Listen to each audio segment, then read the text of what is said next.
नमस्कार मित्रांनो, आज आपण ट्रान्समिशन लाईनची आवश्यक स्टँडर्ड व्होल्टेज लेवल आणि क्लासिफिकेशन समजून घेऊया. या आधीच्या भागात आपण ट्रान्समिशन लाईनची आवश्यकता, स्टँडर्ड व्होल्टेज लेवल आणि क्लासिफिकेशन समजून घेतले. आता या भागात आपण ओव्हरहेड आणि अंडरग्राउंड ट्रान्समिशन मधील फरक, AC आणि DC ट्रान्समिशन सिस्टीम तसेच HVAC ट्रान्समिशन बद्दल माहिती घेणार आहोत. तर बघूया ओव्हरहेड वर्सेस अंडरग्राउंड ट्रान्समिशन. तर ट्रान्समिशन लाईन उभारण्यासाठी दोन पद्धती आहेत. पहिली पद्धत म्हणजे ओव्हरहेड ट्रान्समिशन आणि सेकंड पद्धत म्हणजे अंडरग्राउंड ट्रान्समिशन. ओव्हरहेड ट्रान्समिशनमध्ये कंडक्टर्स टावरवरून नेले जातात. याचा खर्च कमी असतो, देखभाल सोपी असते आणि फॉल्ट शोधणेही सोपे असते. पण वारा, पाऊस, झाडे किंवा वीज पडल्यामुळे फॉल्ट होण्याची शक्यता जास्त असते. दुसरीकडे अंडरग्राउंड ट्रान्समिशनमध्ये केबल जमिनीखाली टाकली जाते. यामध्ये फॉल्ट कमी होतात, सेफ्टी जास्त असते आणि शहरामध्ये दिसायलाही स्वच्छ वाटते. मात्र इन्स्टॉलेशन कॉस्ट खूप जास्त असते आणि फॉल्टमध्ये शोधणे व दुरुस्ती करणे कठीण जाते. एक्झामसाठी एक टिप्स देतो तुम्हाला मी. ओव्हरहेड म्हणजे कमी खर्च आणि अंडरग्राउंड म्हणजे जास्त सेफ्टी.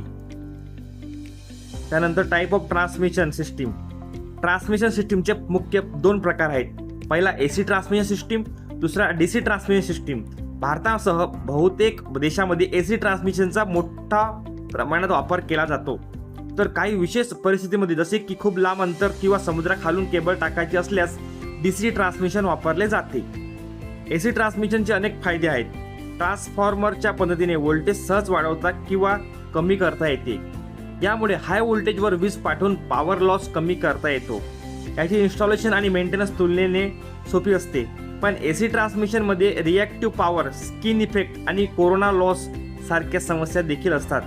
म्हणून अतिशय लांब अंतरासाठी AC नेहमीच उत्तम आणि सर्वोत्तम पर्याय ठरत नाही.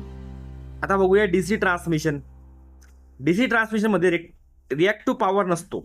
कोरोना लॉस, स्किन इफेक्ट देखील कमी असते. म्हणून खूप लांब अंतरासाठी DC अधिक कार्यक्षम ठरते. पण DC व्होल्टेज वाढवणे किंवा कमी करणे सोपे नसते. कन्व्हर्टर स्टेशनची आवश्यकता असल्यामुळे सुरुवातीला खर्च जास्त येतो. लक्षात ठेवा मित्रांनो, एक्झामसाठी शॉर्ट डिस्टन्ससाठी आपण AC वापरतो आणि व्हेरी लॉंग डिस्टन्ससाठी आपण DC वापरतो. त्यानंतर बघूया HVAC ट्रान्समिशन.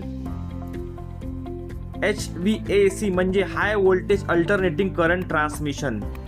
यामध्ये 220 kV, 400 kV आणि 765 kV सारख्या हाय व्होल्टेजवर AC पॉवर ट्रान्समिशन केले जाते. यामुळे करंट कमी होतो, पॉवर लॉस कमी होतो, मोठ्या प्रमाणात वीज दूरपर्यंत पाठवता येते आणि संपूर्ण ग्रिड्स अधिक विश्वासार्ह बनते. म्हणून भारतात HVAC ट्रान्समिशनचा मोठ्या प्रमाणात वापर केला जातो. हे लक्षात ठेवा मित्रांनो.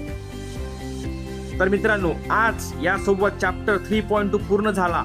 या चॅप्टरमध्ये आपण ट्रान्समिशन लाईनचे क्लासिफिकेशन, ओव्हरहेड आणि अंडरग्राउंड ट्रान्समिशन, AC आणि DC ट्रान्समिशन तसेच HVAC ट्रान्समिशन समजून घेतले. पुढील भागात आपण 3.3 ट्रान्समिशन लाईन कंपोनंट शिकणार आहोत.